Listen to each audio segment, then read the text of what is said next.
Do you need help with that? No. Are you sure? I think it's safe to say we've all been there. Whether it's opening a jar or lifting weights at the gym, our grip strength plays a really large role in our day-to-day lives. So let's get a grip, literally, on that grip strength once and for all.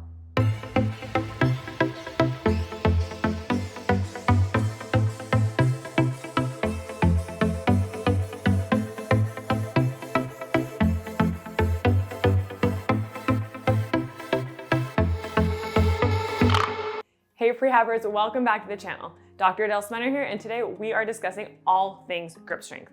For most individuals, training grip is an afterthought. However, your grip is your body's connection to the outside world, whether that's the barbell, your opponent's jersey, the stick you're using to play your sport, or the extra secret ingredient to your mom's famous pasta sauce that you just can't seem to open. What's even more important though is that the grip is considered to be a useful indicator for overall health. Bet you didn't know that. If you are a strength athlete or someone who is interested in strength training, you probably noticed that your grip is failing with movements like deadlifts or pull-ups. One of the most frustrating moments is when you're pushing for a PR with a deadlift and the bar slips out of your hands.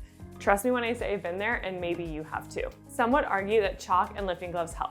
And yeah, they probably do temporarily, but as a prehabber, you know it's never about the short-term or temporary solution. From a prehab perspective, improving your grip strength is key in keeping you healthy.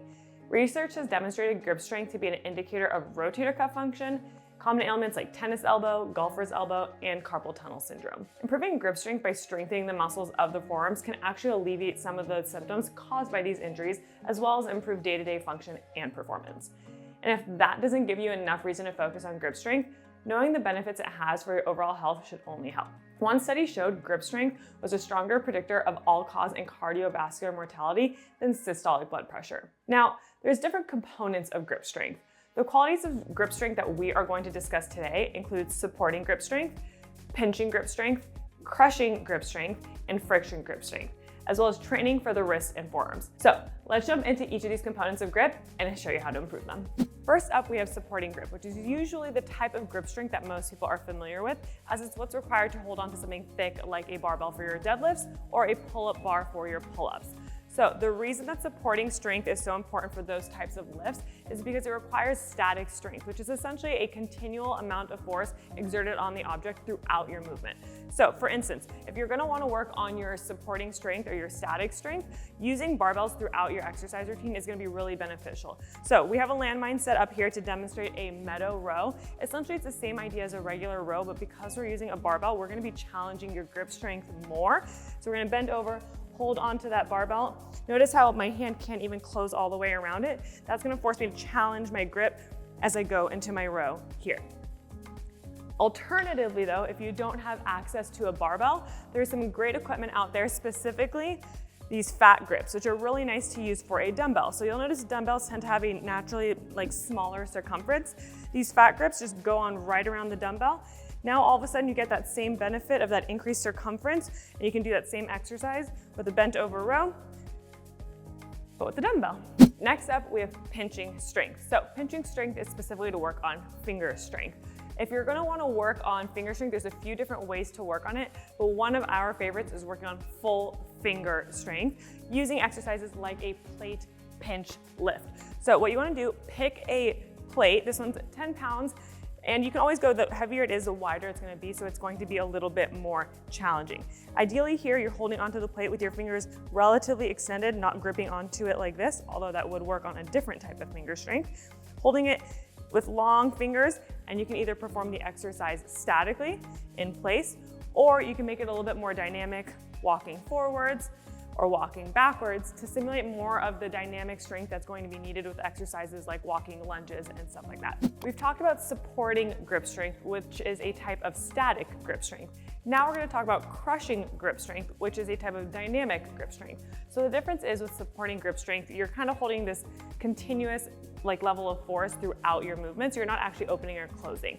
With crushing grip strength, we're actually working on closing of the hand, right? So think about going into a firm handshake. So we're working more concentrically rather than isometrically on the muscles in the hand for your grip.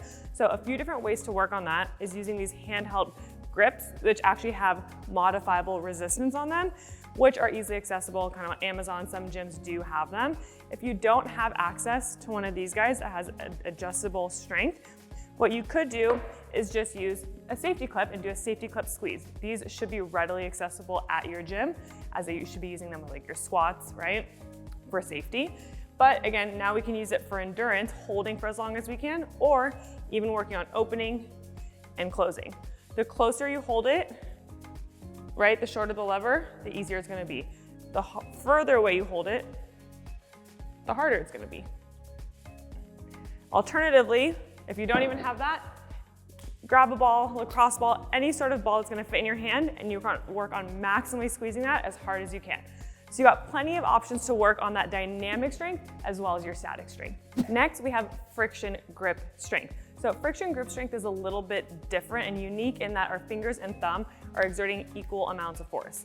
The other unique part about friction grip strength is that usually we're using an object that has the capacity to slide through our fingers using like a towel or a rope. So this is really applicable if, let's say, you're a football player and you're practicing and getting used to holding on to your opponent's jersey, for example. So being able to hold on to something that has a little bit more ability to slide through your hand is gonna be really applicable to your everyday life, right? So for here, we're gonna grab a towel.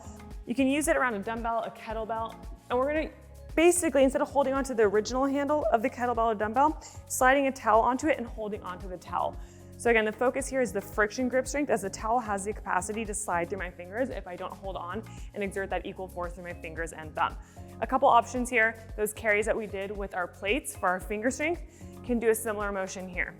The alternative is you can really just perform any exercise, thinking even a lunge, something that you would normally do in the gym, just focusing a little bit more on the grip rather than maybe your legs with this. So we've talked about different types of grip strength, right? So outside of isolating your grip strength, it's really important to actually work on general strength of your wrist and forearm as well. So those smaller movements like wrist flexion, extension, ulnar radial deviation, right? Using your TheraBars to work on twisting, ulnar radial deviation, isolating with your elbow flexed, with your elbow extended. All those different variations are still going to be really important and helpful in maximizing your grip strength. Essentially, what happens is at different angles of wrist flexion and extension, you're actually going to be able to challenge your grip strength differently as well, right? And as much as we like to think that, you know, we always want to keep a really neutral wrist when we're lifting in the gym, that isn't always realistic. So being able to challenge your grip strength in all these different positions is going to be really beneficial and going to carry over into day-to-day life. Hey prehabbers, thanks for joining me today for today's quick tips on how to improve your grip strength. So whether you're an athlete on the field trying to grip onto your opponent's jersey, whether you're in the gym trying to PR on your deadlifts, or whether you're just trying to open that damn jar without having to ask for help every time, I hope you learn a little bit more about why your grip strength is so important for all of those things, but also your general health. So don't forget it, don't neglect it, and if you want to learn more, go ahead and check out our 10-minute grip strength workout in the app today. See you guys next time. Hey, did you like this video? If you did, you should definitely check out the Prehab app. It includes all of our programs, a brand new workout library, and tons more videos like the one you saw today. Check it out by clicking on this link. You get a free trial. Take control of your health today.